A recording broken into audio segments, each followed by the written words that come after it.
Mrs. de Klerk, thank you very much for joining me this morning. I really, really appreciate it. How are you doing? I'm well, and thank you for having me. I'm interested at your questions. Yes. No, we're gonna be conducting this interview in Greek. Yasu Salita? Yasu Elita. Oh, right. Nice. Mrs. de Klerk, let's get to know you a little bit better, right? You were born in Athens, Greece in 1952 into a wealthy family. Your father, George Lenoris, was a ship owner, right? Yeah, initially he was in textiles. Oh, initially started in textile, right? And then eventually he went into shipping. Okay. So he was born in Egypt. Oh, he was born in Egypt. Yeah, and then he moved after the war to Greece. It was very sad because his father committed suicide. Okay. So he was the eldest of his other two siblings, and he had to be the caretaker. Okay, of all of the family. So it wasn't an easy period for him. And they were, the name Lanaras, Okay.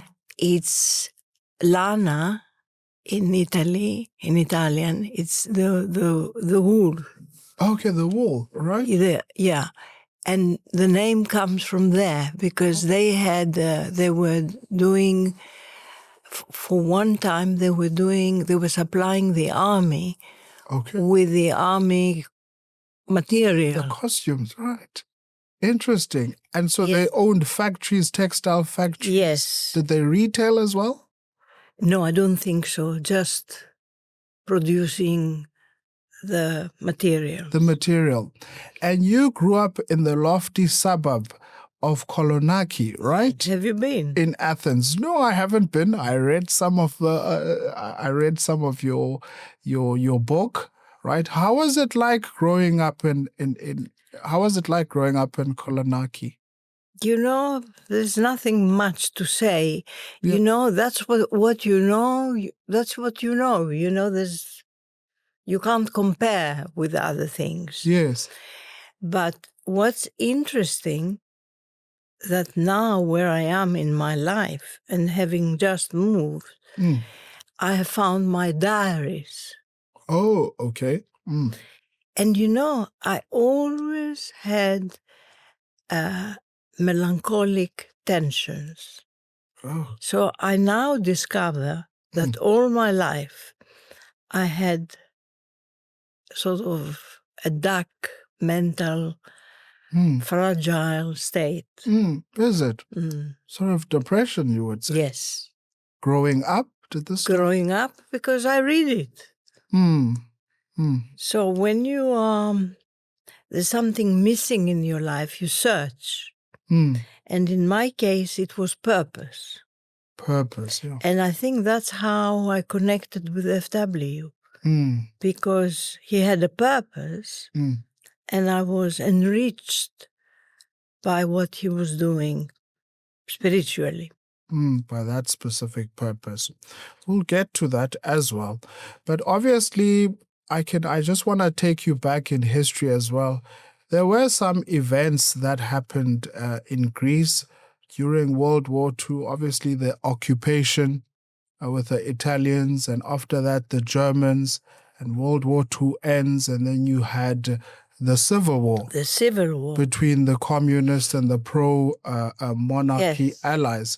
How did that actually affect your parents? It didn't affect my parents, but I remember it. Yes. Even though I was very young, I remember it, that it was there was uneasiness in the air.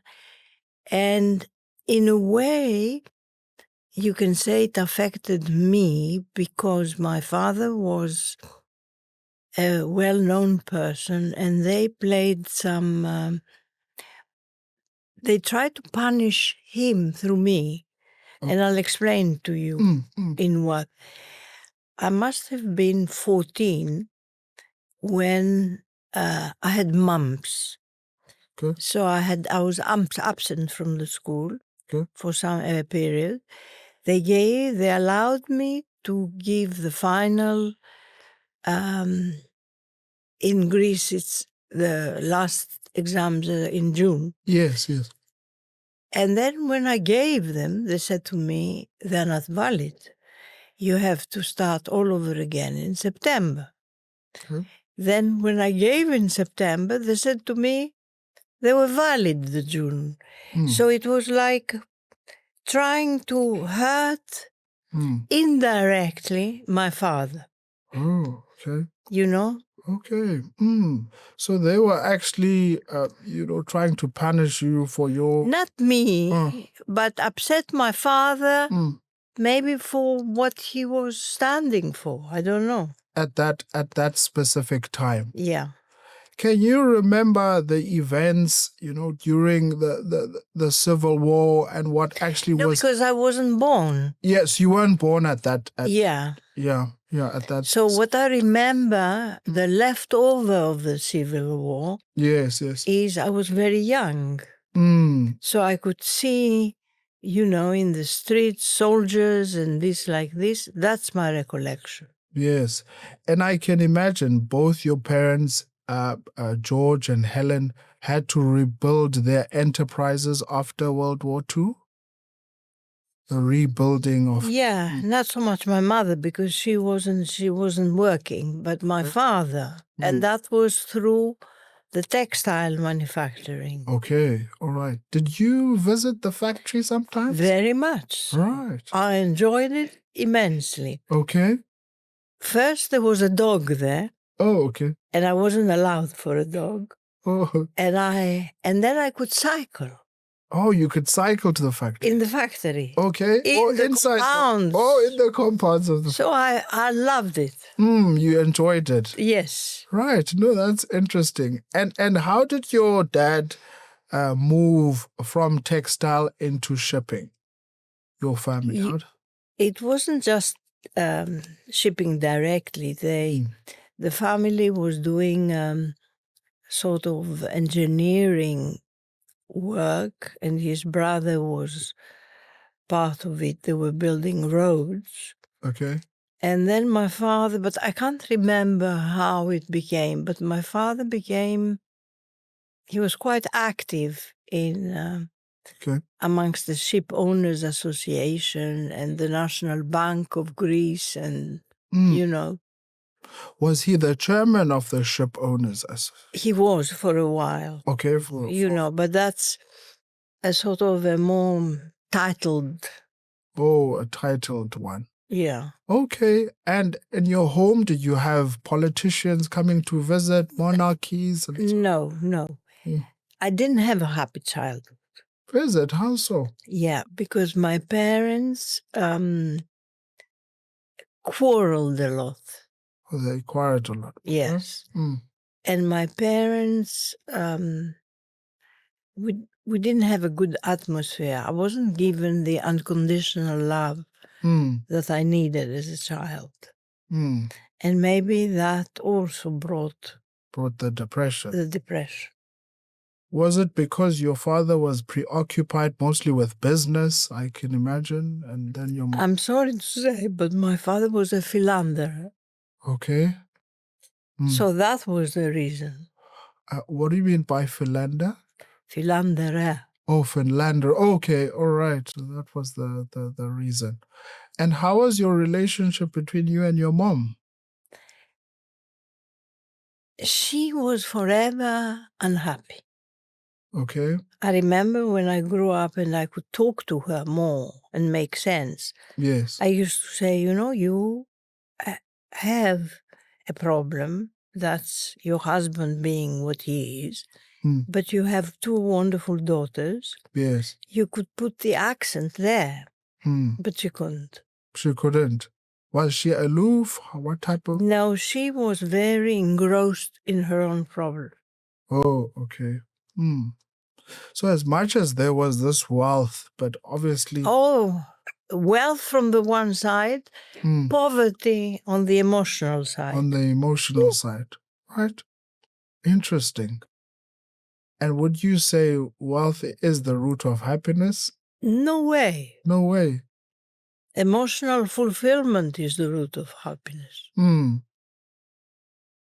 And obviously at home, how was your relationship with the nannies or either the butlers, the people who used to work at home? Okay, but I mean, I was very alone as a child. As a child. Yeah, very alone. And I must tell you something. Yes. I have done a lot of psychotherapy in my life.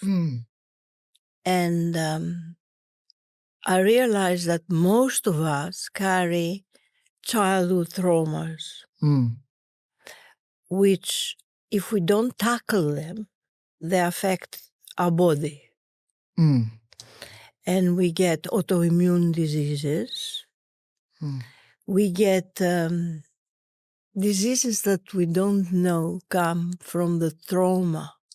So I only discovered 2 years ago that I had an abandonment issue.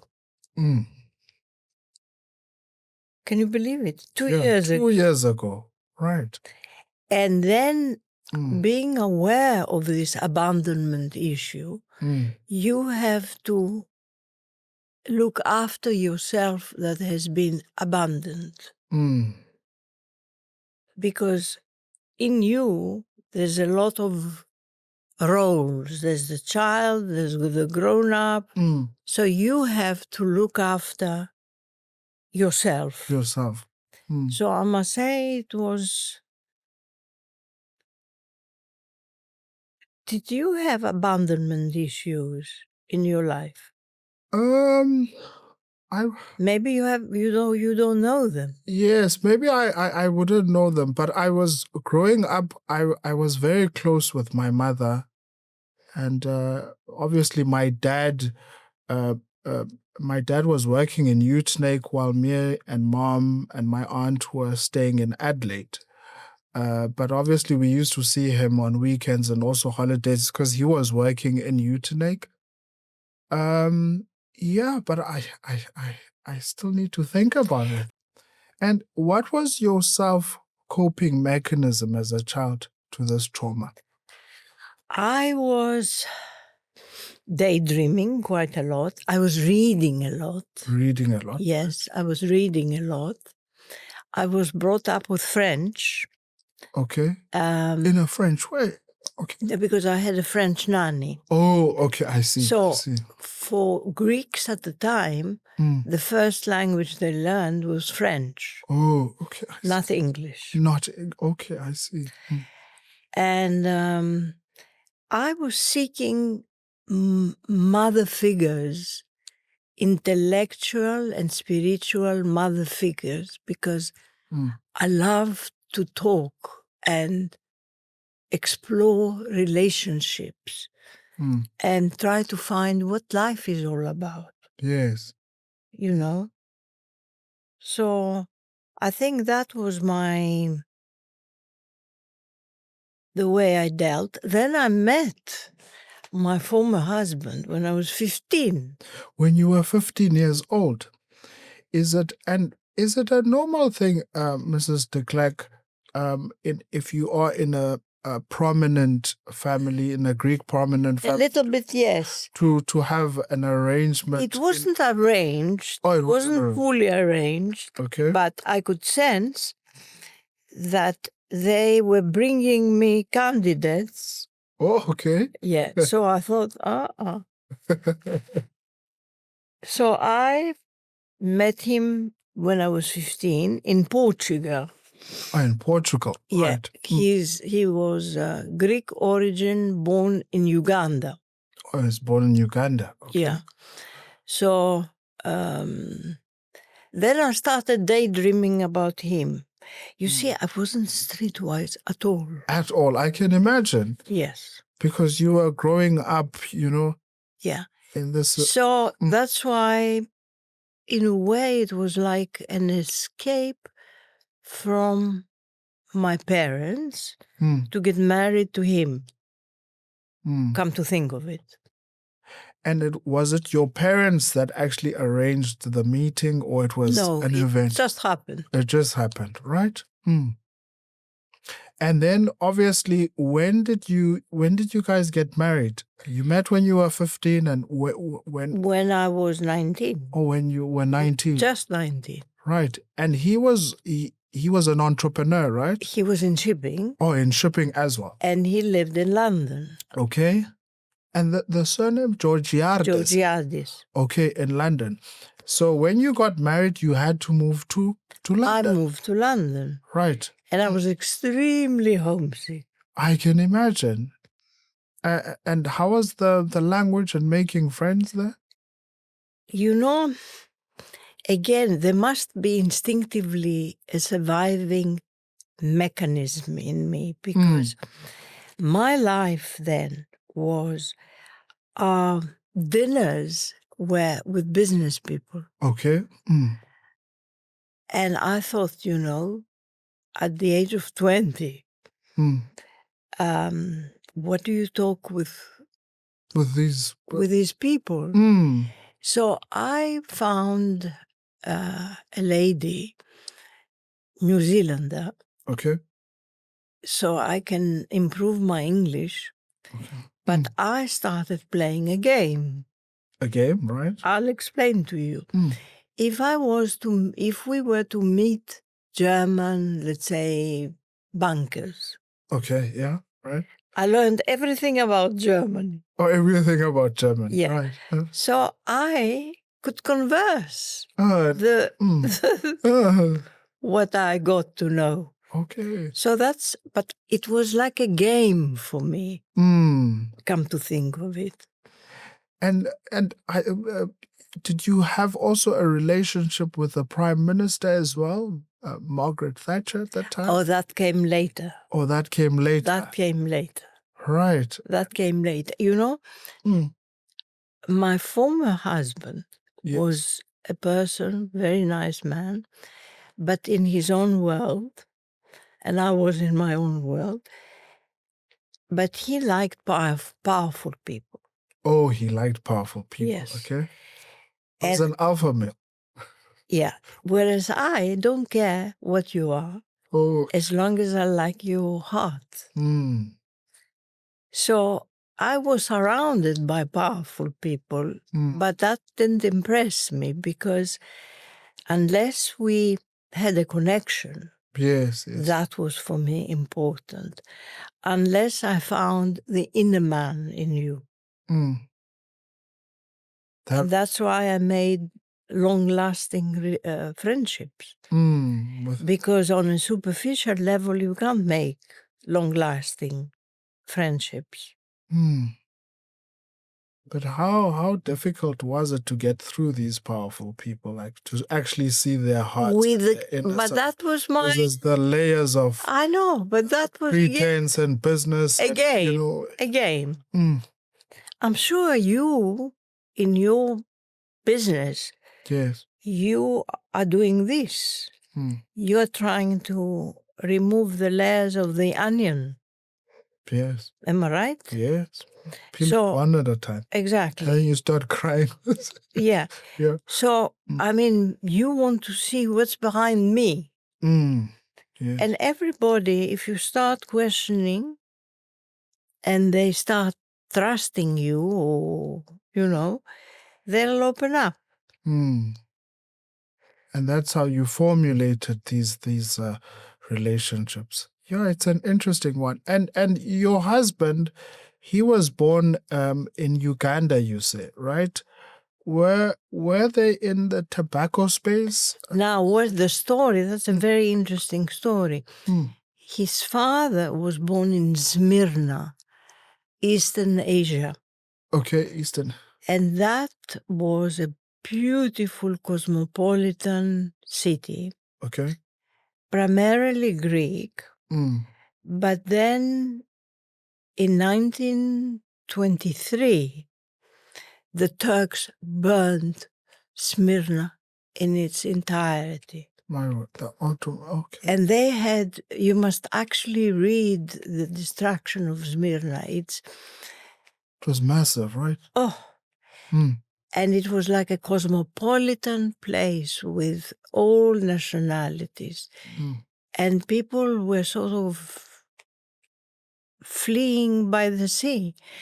And his father left dressed as a woman and went to Athens. Okay, wow.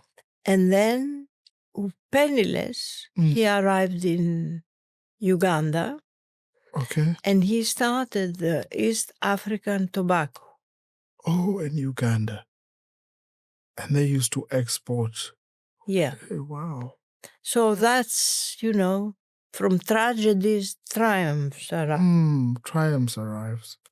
Interesting. And obviously, he was a Greek man raised up in a very English way, you would say. No, he wanted,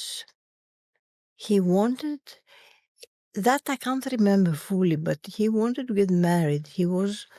He had reached his 40s and he wanted to marry a young, that was arranged.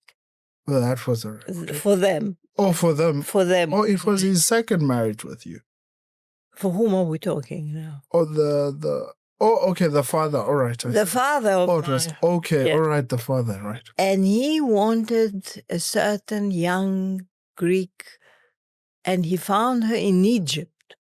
Oh, in Egypt. And she moved from Egypt to Uganda.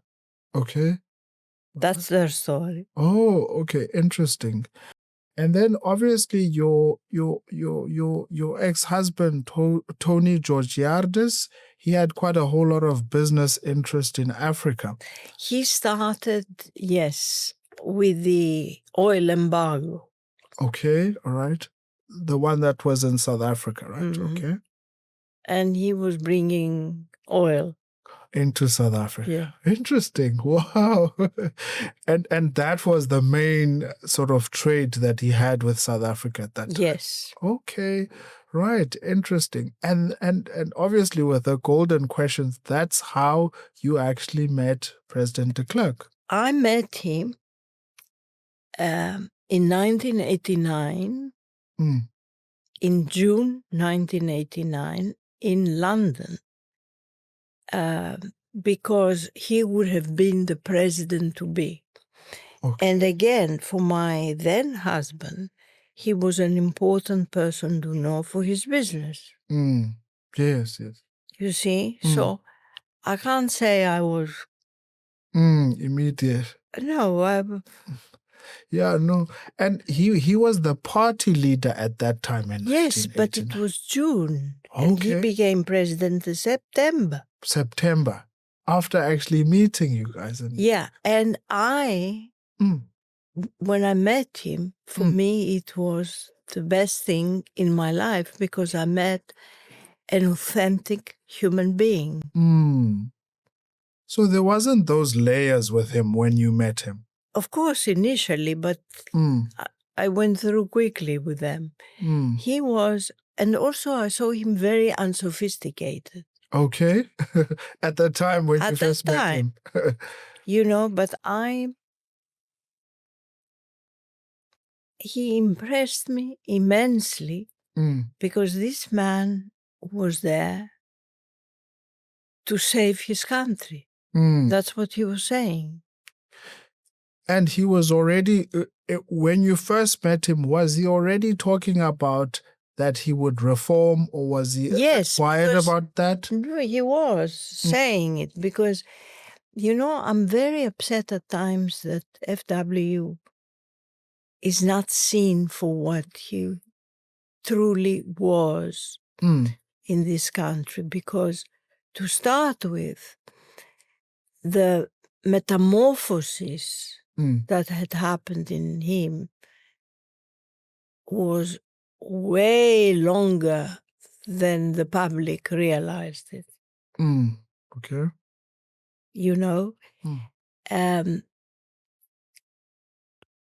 But it had to be done in a certain way.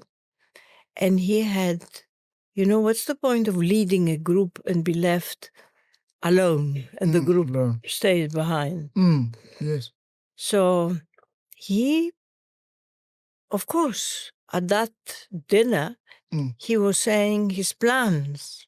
His plans. And I was highly impressed. With that. And his former wife, was she also there, Marike de Klerk? Was she? How did you find her on the first meeting? Now,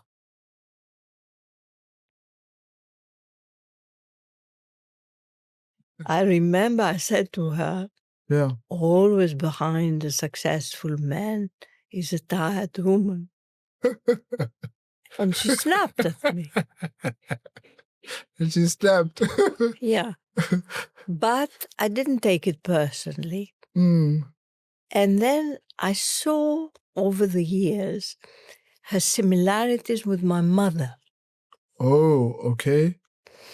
Now, you might think it's a bizarre scenario, but I was trying to understand better and get along better with my mother by acquainting Marike de Klerk. Oh, is it? And trying to help her too, because she... Was she very tense? She was, and taking everything personally. Oh, everything was. So you had to watch your words a bit when she was.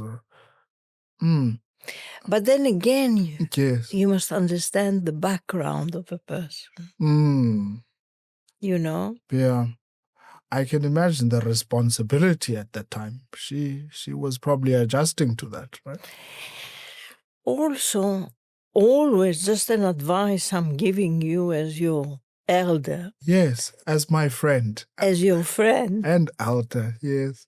Could you, when you find somebody, scratch about the background, about their childhood, and a lot of things you can explain through the background. Because if you had an unhappy childhood, you become like this. If you know, in her case, her father committed suicide. So her mother remarried. So she always felt she didn't belong to the new family. Oh, to the new family. So you get an understanding of the people.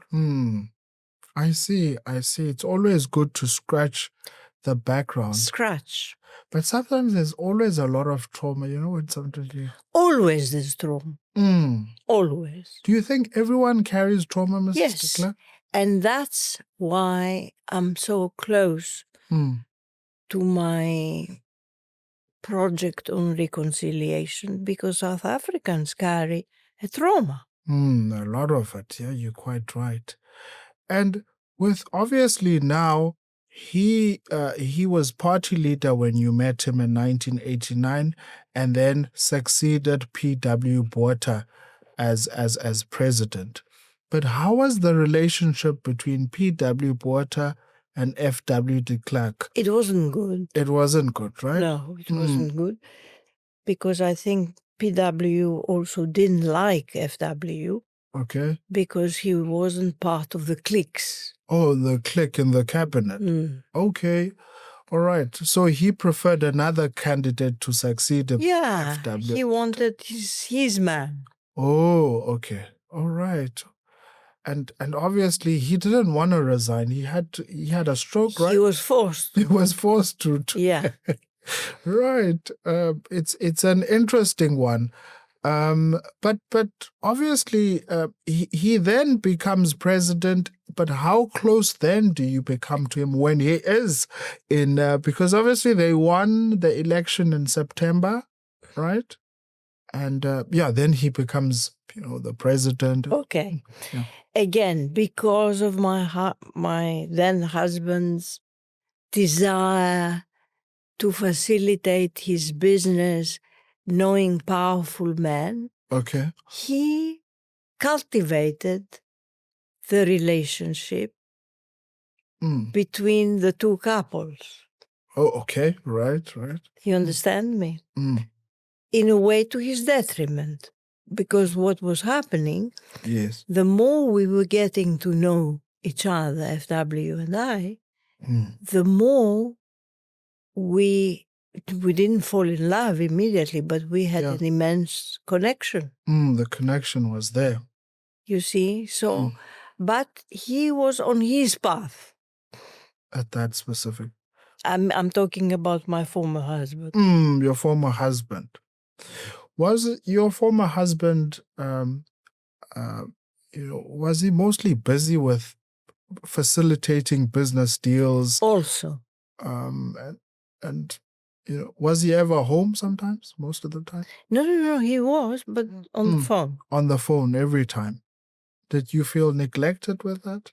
I felt alone again. And because my needs were different, again,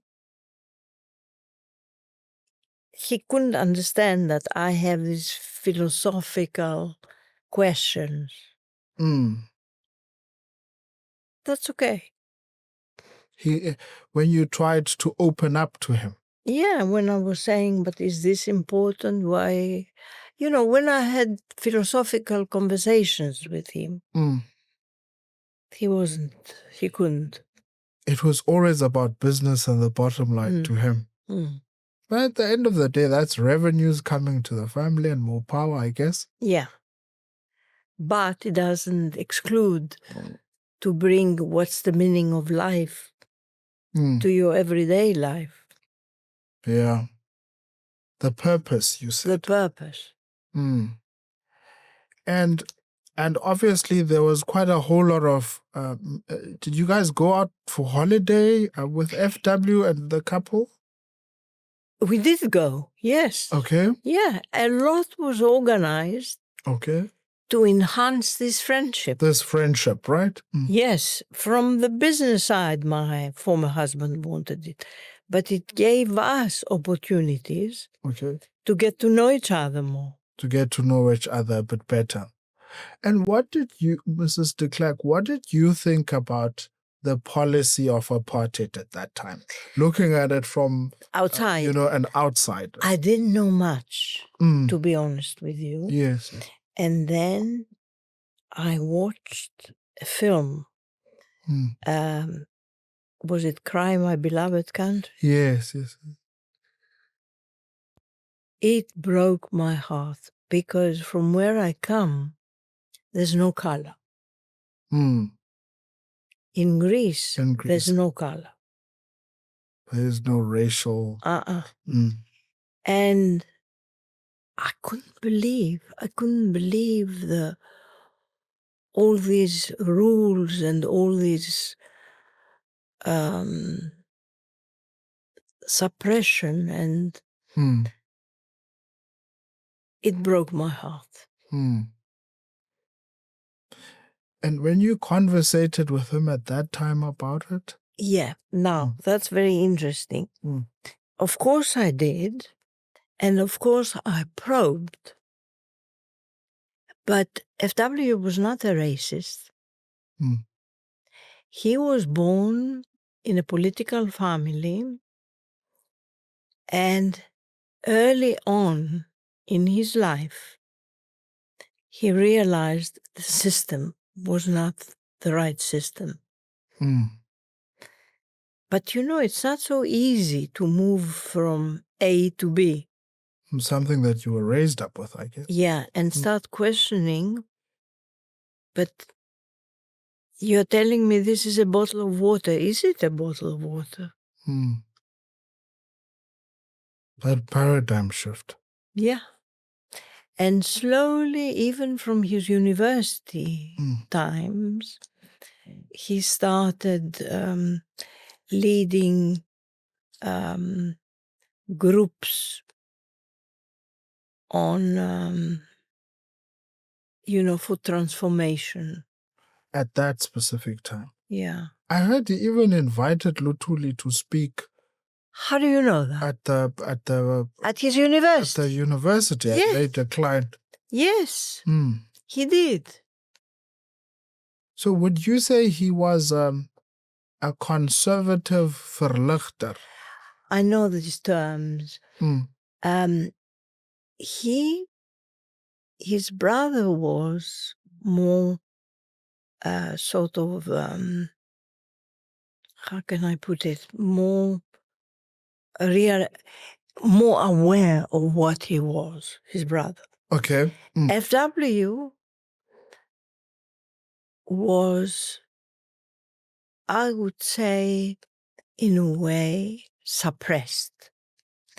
And then slowly, he was removing for himself the layers and seeing things as they truly were. Even the religious side. It was, they were all impositions. You know, when things become impositions, it's not good. It's not good, right?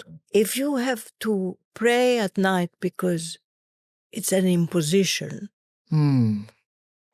it has to come from your heart. Oh, because you're told it's like a timetable. Tick, tick. And they were in the Klerk. Yes.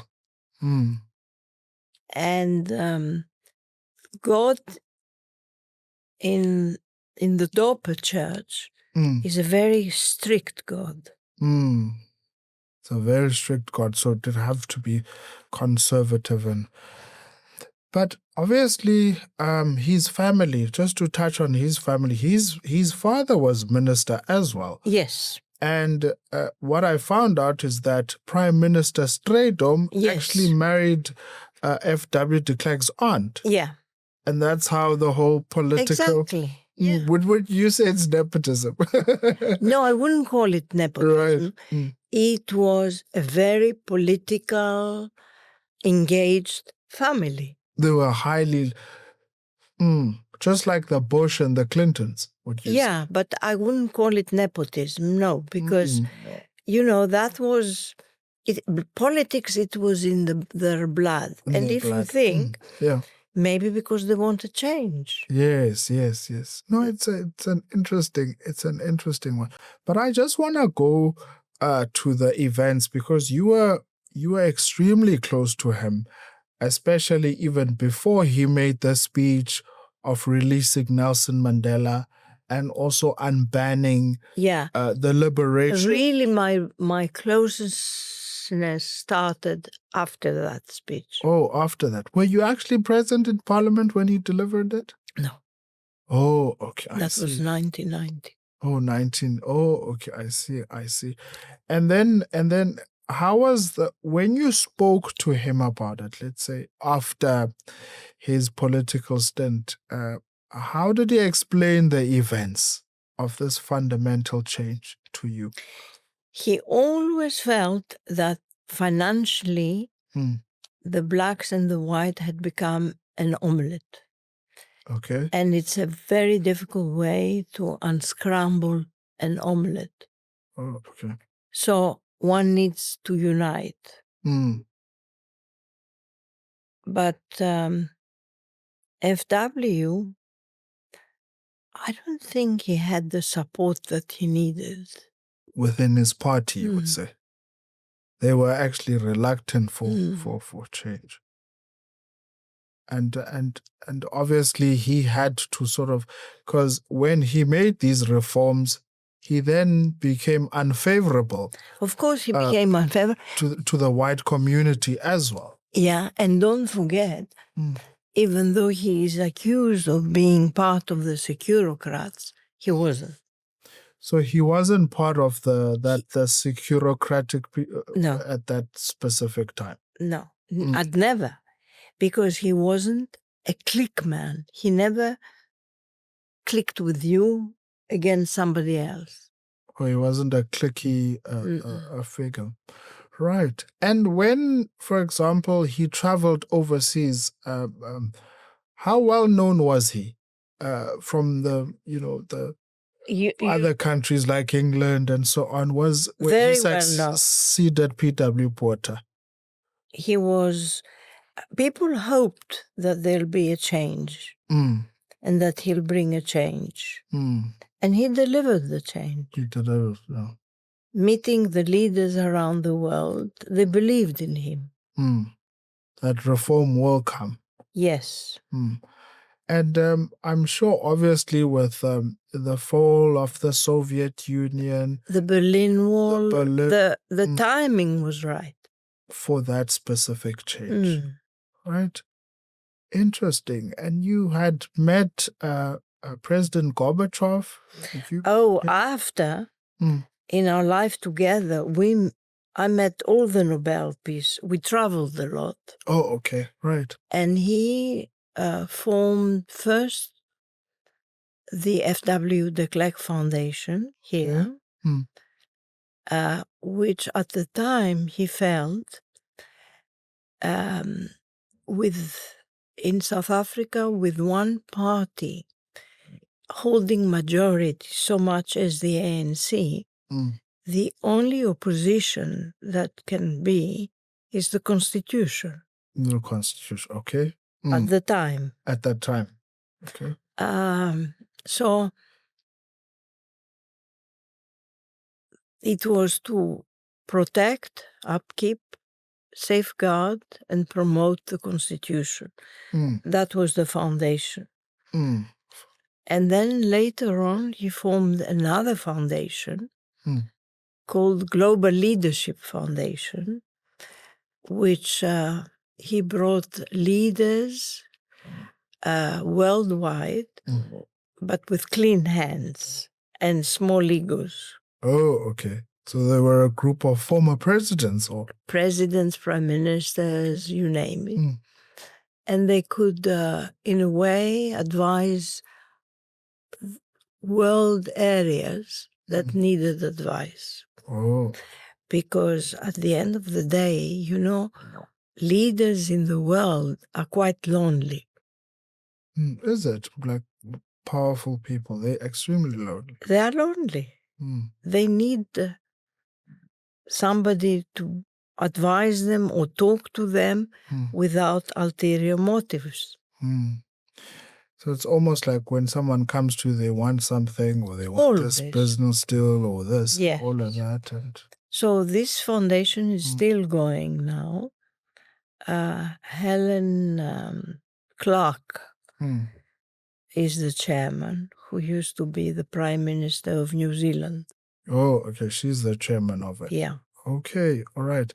And it's more like the leaders, they come together and it's a talk shop for solutions, right? Yeah, they have missions, and once a year they meet at the AGM, and it's a wonderful occasion because you do interact with and the donors and the active people who work there. Right. And it's a wonderful workshop. I can imagine. Wow, that's really... And obviously when Nelson Mandela was inaugurated, the African National Congress wins, he becomes the second deputy president in the government of national unity. How close were you guys at that time? Now, that's the phase when we started, from meeting till about 94, we then realized we were falling in love with each other. Oh, okay. You see? So,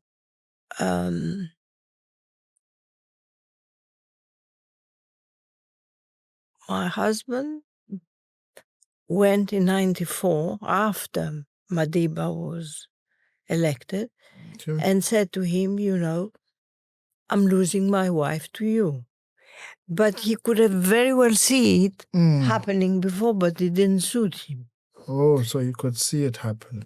Yeah. So we then had meetings between us, the four of us, and we said we'll give 2 years, no communication, and try to build our marriages. Okay, so you will have 2 years of space without communicating. From 94 to 96. Why what? That was hard. That must have been sad for you. Hard because there was nothing I could do. Then my husband changed alliances, Okay. started befriending all the ANC. All the ANC government officials now. Of course. Okay. And I got to know them. Okay. But again, because of my personality, I made a lot of friends. Through them as well. Yeah. Okay. But again, not because they were who they were, because they had we had a wonderful connection. The connection with them. Who Yeah. are some of the ones would you say you had a good relationship with and you like, wow, this is a nice person? Starting from Madiba himself. Okay. You guys got along.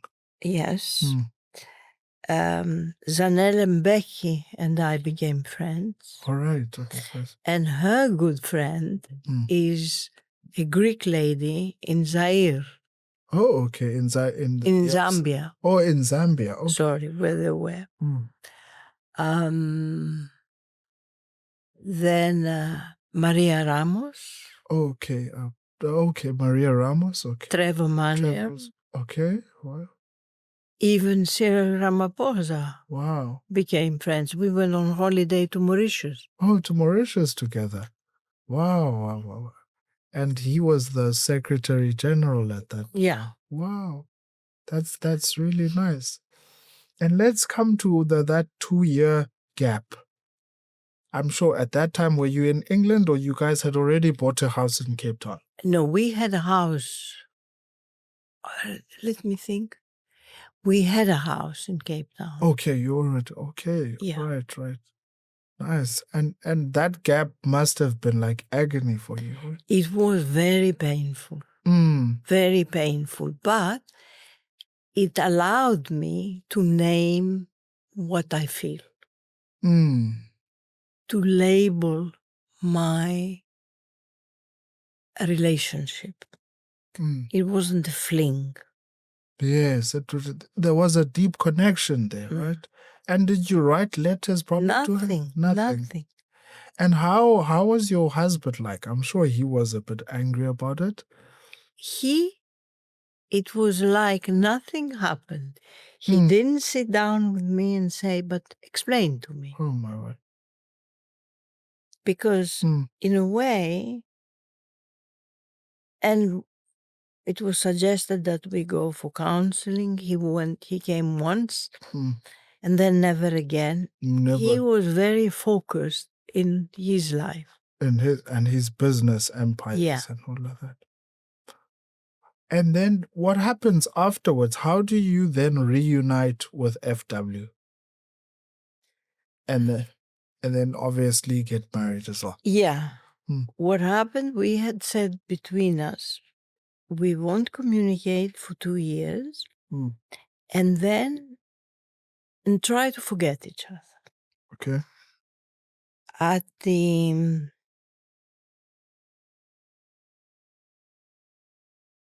So on the date, the 29th of August, 96, was the 2 years over. And I received a letter which was like addressed to friends. Okay.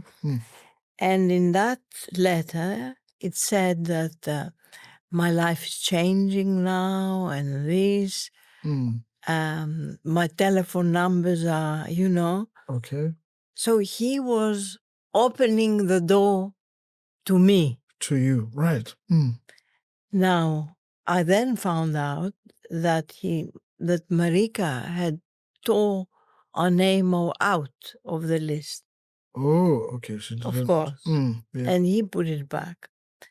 So I had to face reality, I haven't forgotten this man.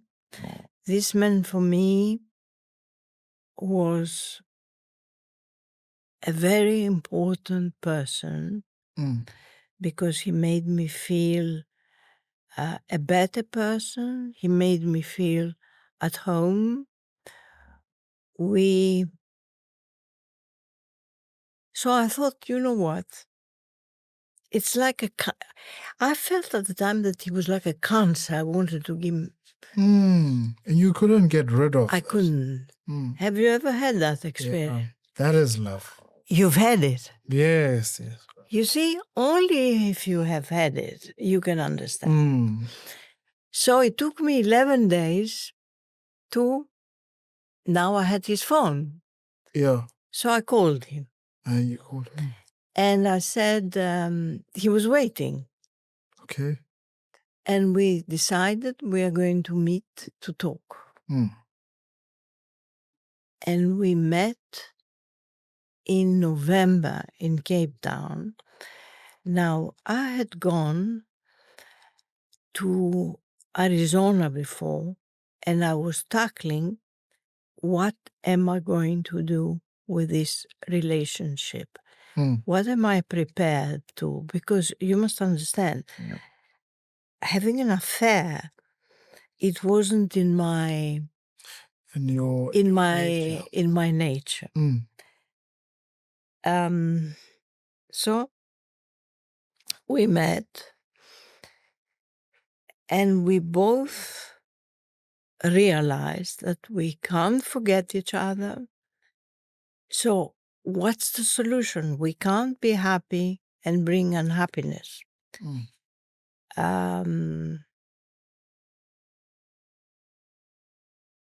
Then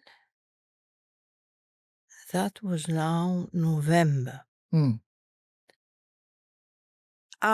He could communicate with me because we exchanged telephone numbers. Yes, yes. Then sometimes he could call, just briefly. Then we met again in February 97. And the question was, who am I? Who are you? What do you need in life? And we were both on that who am I subject. Yes. And then June of that year, we met again. And we realized, we are not made for an affair. What we feel is very strong. And it has to be acted up. There has to be some strong... And then in June 97, we decided we have to divorce. June. In 97, right?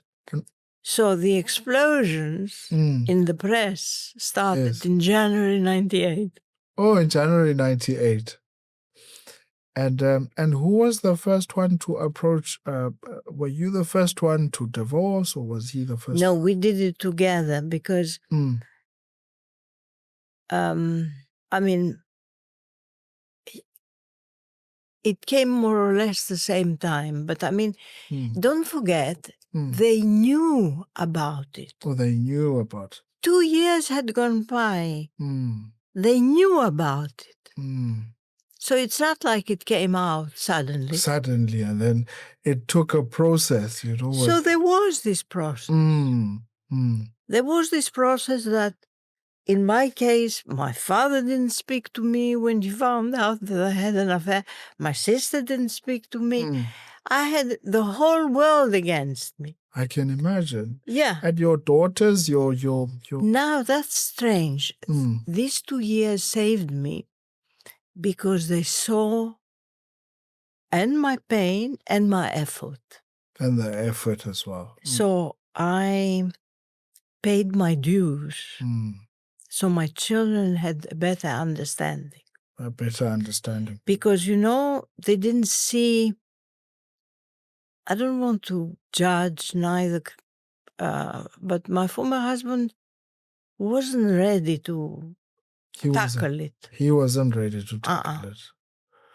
And how did he feel when you told him that, look, we need to divorce? Again, it came in phases, Phases. Because it's like, you have an elephant in the room. You don't speak about the elephant, but the elephant is there. And you had to leave the mansion in England? Yes. I had to leave the country. The country at that time. Yeah. Right. And you moved direct to South Africa. Yes. Right. And it's an interesting story. And when you got married, you were extremely happy. How was it like adapting into an Afrikaner family? No, I had guilt. Is it? Huh? I had a lot of guilt because don't forget, I was brought up very conservative, and I did the unthinkable. Oh, okay, I see. Not only I had an affair, not only I divorced, and I chose to do it with a bang because everybody heard it. Exactly. In the media as well. Was it all over splashed on the media? Everywhere. Oh. And how did you integrate into this Afrikaner conservative family, I would say? There wasn't much to do because FW had changed by then quite a lot. He wasn't a conservative man. He was home for me. Oh, it was like home for you. Yeah. And everything went well with his children, and we lived for 10 years on the farm. Okay. We traveled immensely. Oh, okay. It's the speeches and all of that. We traveled because he wanted to help his country. And he felt that the people here were suspicious about his efforts. They saw it as a political comeback.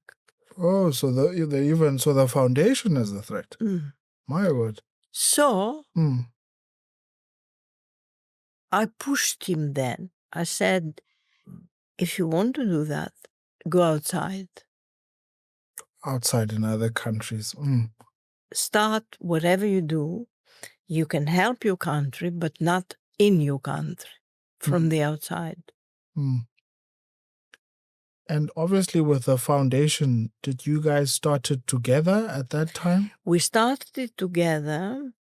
I wasn't so much involved at the beginning. I started getting involved around COVID.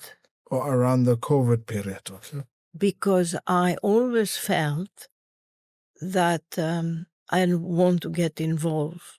And the foundation, I'm now very sort of adamant about the foundation because it's not just constitution.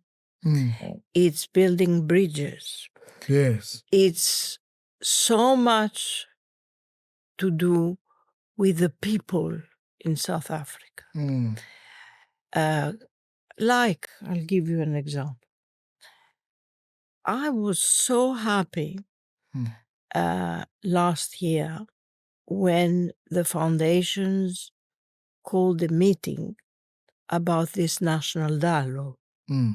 Okay. And you could see the solidarity between people that we need to unite to help the country on all fronts from the bottom up. And then it was hijacked by the government. Then they hijacked it for their own political reasons. And I think that's when you decided you wanted to pull out. We pulled out because there was this exorbitant amount. That 800 million. Yeah. My word. But it's very important to have a national dialogue. And you didn't think, but with them hijacking it and controlling everything, and they doing it for political reasons. Yes, but people are not stupid. It's a shame because I really admired the ANC, but not the ANC of today. Of today. I mean, even if you could look at the country the unemployment, the corruption that's happening in government. Quite a whole lot of businesses are closing, especially in the manufacturing space. Yeah, and with the tariffs now. And the tariff, Trump's tariff, this president hasn't fixed none of these things. Yes. Yeah, I think he is a bit of a disappointment. I have to be open. Yeah, but with the foundation in the Constitution, and obviously there's that reconciliation side of it, right? And you try to not only build the bridges. Yes, and also sort of approaching and educating people about. We have programs going to schools to educate about the Constitution. Okay. And our executive director is very active. Mm. The reconciliation, we are not doing enough as a country.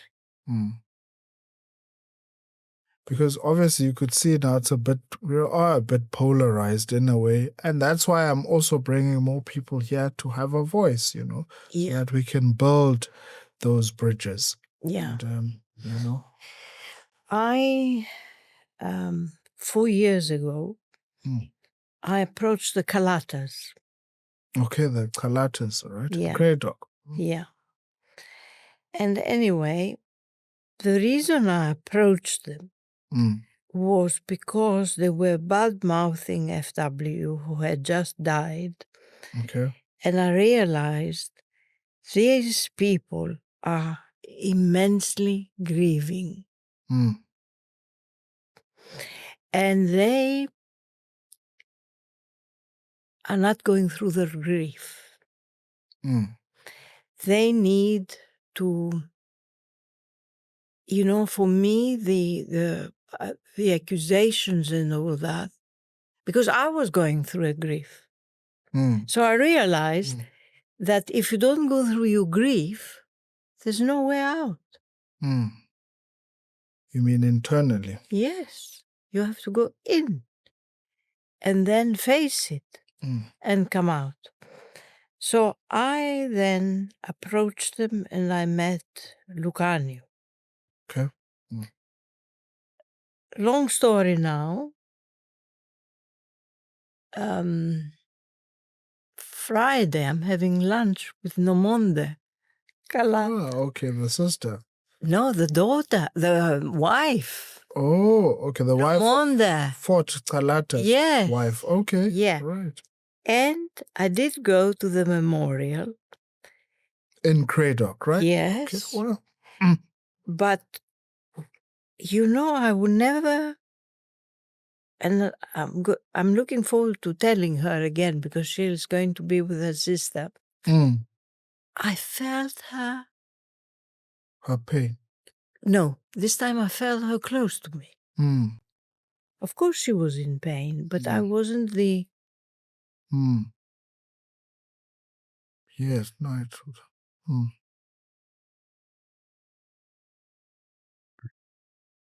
And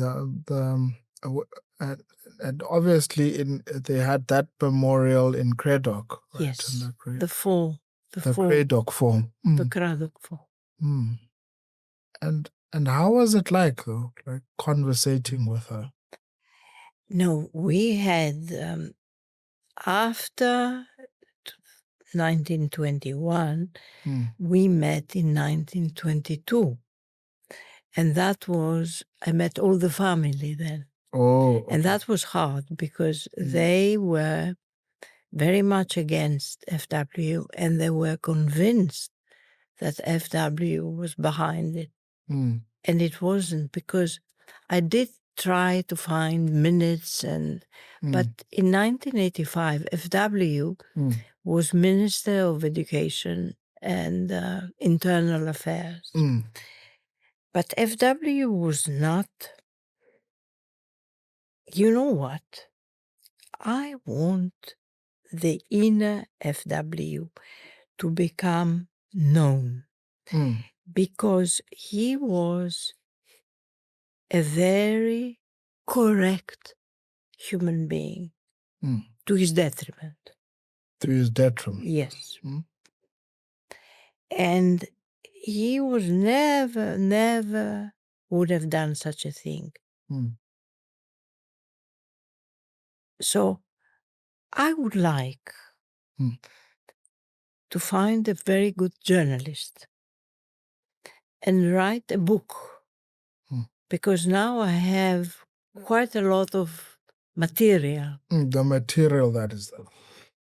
You know, with my move, I have put it all together and reexamine, reassess FW's role in all of this, because he's not given a chance to express. He wasn't given a chance to express himself. No, it's not this, but without the two of them, whatever happened wouldn't have happened. And now you get people judging Madiba. Now I can imagine both of them. Madiba on the black side was also being called a sellout for Exactly. and FW on the white conservative side was also being called a traitor. I guess that's part of the negotiation. And did they find themselves a bit lonely then? They became friends at the end. And the other thing I wanted to ask Mrs. de Klerk was with a referendum, right? I'm sure you remember those Of events, course. right? The Conservative Party, I think, won a by-election, and in a way, that probably scared FW, and he had a referendum for yes for reform, and in that referendum, it was obviously a referendum exclusively for whites, and they actually voted, and actually he won, right, with yes for 69%. 69% voted for yes for reform. Can you take us through those events? And that what Okay, was that? I wasn't married to him then. Yes. But he came after the referendum because his birthday is on the 18th of March. Okay. And the results came on the 18th of March, 92. Oh, just like on his birthday. And he came for dinner to us. That day? Yes. Okay. Not his wife. His wife had left for overseas. Oh, okay. So he was relieved because he knew where he was going. And he had the baggie. Yes. He was quite relieved with that result. Yes. But it was a daring thing to do also. Can imagine the criticism from his... You know how many times we walked and there were people saying to him, Faraya. That's the Africa Farai. Oh, okay, that word. Can imagine.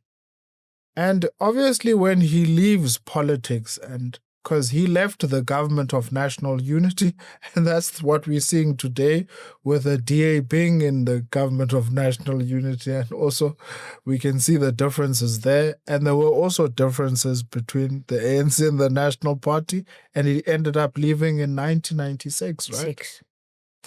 But then obviously became an ordinary MP after that. Didn't he leave politics completely then? Okay, and then I think he became an MP, then resigned and handed over to Martinus van Skalk. Exactly. Okay, wow. How was it like? Did he communicate with you when he was leaving politics? Yes, he was communicating, because in a way,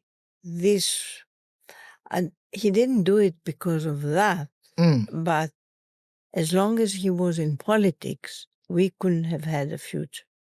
Oh, okay. I see. It's an interesting one. And what with the work that you are doing in the foundation, does it really excite you? Because I know on the other side, you're also an artist as well. It does excite me, even though now I am on a sabbatical for a few months because I'm moving. Oh, you're moving. So it's a big adaptation. Oh, okay. Like moving completely, like. No, Oh, you I've moving? sold my home and Oh, yeah. I went to an apartment. Right.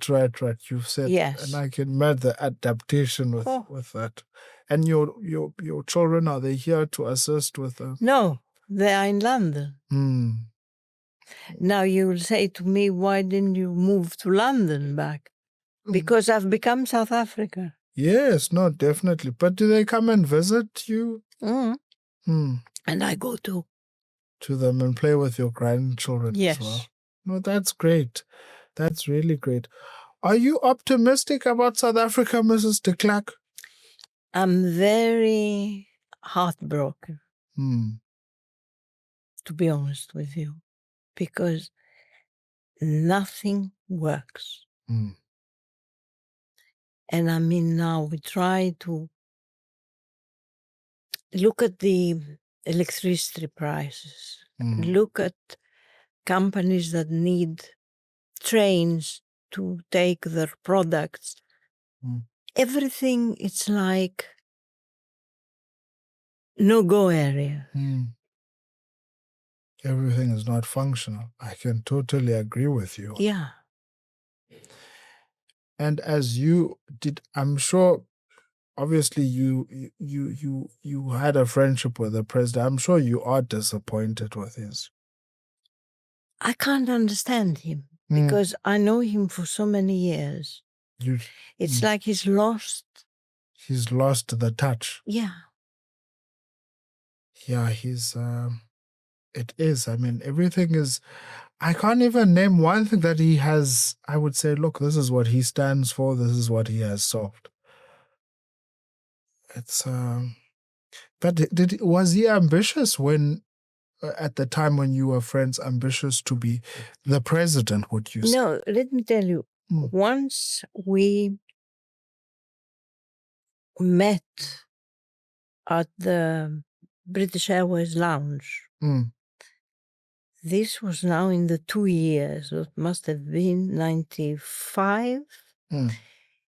And I was a smoker then. Okay. So I went to the smoking place and I saw him. I said, if you want, I'll be at the smokers. Because we were friends. Real friends. You were good friends, right? He appeared. And then we talk. I said, surely you're going to go back to politics to save your country. No. He said, yes, that was 95. But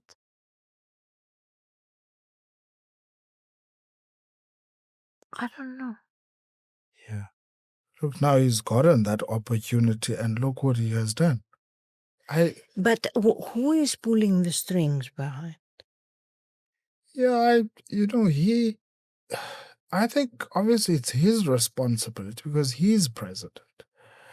And even though you have internal fighting within the ANC, I mean, he's the president and you just don't see him taking the tough decisions and at the peril of the people of the...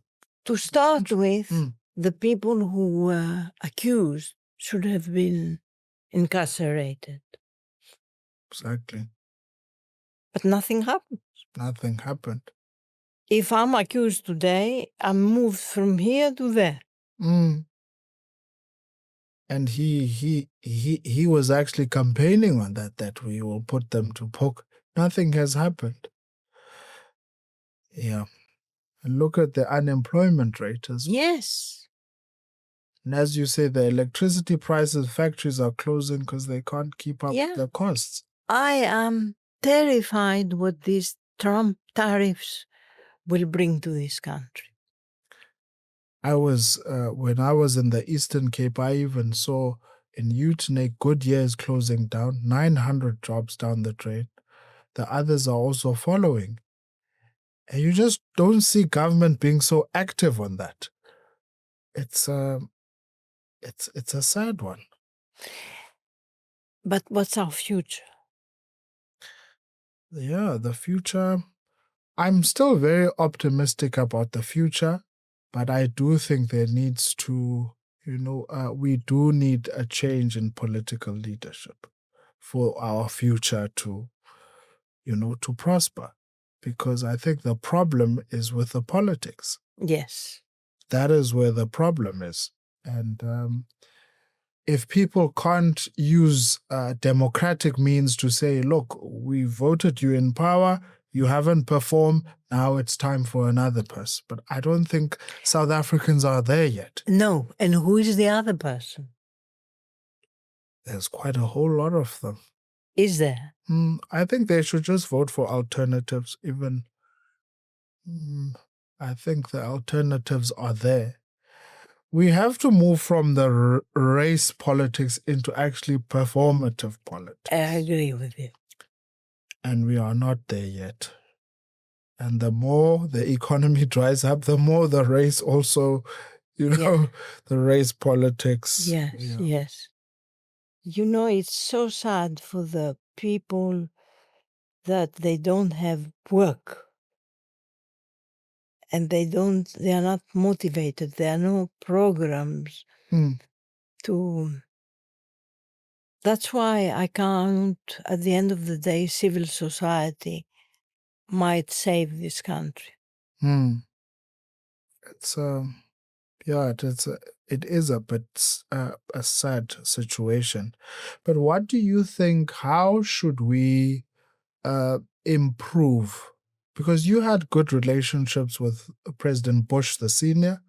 How do you think we should improve our relationships with the Republican Party, with the Trump administration and the Americans and so on? Because but I'm sorry, did you see that visit? Yeah, it was. That one was. It ended up as a. They disaster. were not prepared. And then Trump wanted to. I mean, when he put on the film, the whatever he had. The film with the EFF. Yes. They were not prepared for that. And they are going to go after now the corrupt ANC individuals. My word. And how does that affect the country? Because that bill that they are passing it to the next level to sanction individual members within government. It's terrible. Sure. I think Trump is going to hurt us. He's hurting a lot of people. He hasn't. I think it's just he hasn't started what he really Yes. could. It's but how do you think we should improve that relation? With them. To start, you see, our actions also are not correct. We are with the BRICS. We don't have an ambassador. We had an ambassador who spoke badly. I don't see that we are doing anything. There's just we just don't autopilot with them. Exactly. With a parachute at the end. It's a really difficult one. Yeah. It's a really difficult one. But obviously, even like with in Greece, when you had these political upheavals, was it really affecting business sentiment? Like, even with a coup. Remember that we had in 1965-7 the generals. When they were running the show. They were running. The sentiment for the time the generals were there was good because it gave Greeks a bit of discipline. Oh, a bit of discipline at the... Yeah. But the biggest lesson the Greeks had was through the European Union and the lean years, the years that they had to pay up and cut down so much on finances. They really went It really hurt them. It really hurt. The financial crunch. Yeah. So now I think Greece is doing well. That's great. And you you still go to the Greek Orthodox Church? I go to the Greek Orthodox Church, especially at Easter. Oh, especially at Easter. Yeah. No, that's great, Ram. That's great. But what is your wish? What is your overall wish? For South Africa? Yeah, for South Africa, for peace. Peace. That's my wish. Look what's happening around. Look what's happening in the Middle East. In the Middle East, my word. Look in Ukraine. Look in Sudan. Look all over the world. It's like people have lost their values. They're not values anymore. Just go there. Yeah, it's sad what's happening in that world. This is a depressing podcast. Yeah, it is. Yeah, and then I just want to mention when FW de Klerk, right, before he passed away, obviously he had a televised speech, and he apologized for apartheid and the pain that it has caused to Black and Indians and coloureds and so on. Can you take us through that? You see, I always felt, maybe because I'm not South African, yes, that he didn't apologize enough from the gut. From the gut. From the heart. Because he was a lawyer. And he was always very guarded. So I said to him, if you want me to be able to carry your foundation, you need to give one more apology. And I was happy that he did it. Apology. Yes. What did you think of it? Yeah, I thought it came from a sincere place at the watching it. It obviously was already frail and. Of course. Yeah. But you know what? In a way, and he gave advice in a way. Reconciliation and constitution. And the constitution. And was it almost like when he was apologizing, and I see this with many in the Afrikaner community, whereby if they do apologize or get to the understanding, it's almost like they are betraying the folk, or they are betraying the people, the Afrikaner people. Yeah, but I think he was over that. That phase. Because I remember clearly, we were watching a funeral at home, and he was appalled with, what apartheid was doing at the time. Was that Sisulu's funeral? Yes. Walter Sisulu, yes. And I said to him, why don't you show these sentiments to the public? Publicly. He said, but I can't, shit on my forefathers. Because that was his. But after that, he became, different. Different after that. It didn't necessarily mean that he was betraying his forefathers. Yeah. But this betrayal amongst the Afrikaners yes, is a long how can I put it? I've heard the following story recently yes. from a professor. that during the Anglo-Boer War, Mm. 5,000 Afrikaners Mm. joined the English Mm. and fought against the Afrikaners. Mm. Did you know that? Yes, I think there was an alliance. The ones, okay, with the traitors that are joining the English. Mm. Mm. So in their collectiveness, they have this that they must never betray. So FW was the traitor. I see. And you saw them seeing now the National Party as verlichters and Yeah, but especially, in the years that I lived with FW, there were so many people who gave ugly looks. is it when you out in restaurants and all of that? Yeah, white, White, not black. And how was your Afrikaans? How's the G? I tried, but my tongue doesn't go. Yeah, no, that's an interesting one. Can you speak Afrikaans? Yes, I can speak Afrikaans.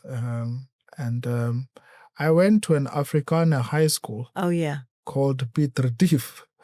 And it was extremely Afrikaner, but obviously I took Afrikaans as my second language and English as my first language. But, there was good in there with the discipline and so on. But as you say, yeah, you're quite right. Afrikaners are proud people and they stand for what they stand for. And that history in the Anglo-Boer War, fighting the British, it's still in their ethos, in their value system. Collective conscience. You're quite right. I totally agree. Mrs. de Klerk, I really, really enjoyed this conversation. But it was a bit gloomy. It was. Next time we'll have a bit of a positive, optimistic one. Yeah, but let's hope we have better news to celebrate. To celebrate, yes. And obviously, we are a podcast and would love to do more work, even with foundations as well, if you want us to podcast individuals and so on. But it was very nice meeting you. Yes, and it was great meeting you as well. And thank you very much. And do take good care of yourself. And and I wish you all the best. Thank you very much. Yeah. Greetings to your family, your children, everyone. Thank you, and likewise. Thank you very much, Mrs. de Klerk. Baie dankie. How do you say thank you in Greece? Evcharisto. Evcharisto. Yeah. That is the one. Thank you very much.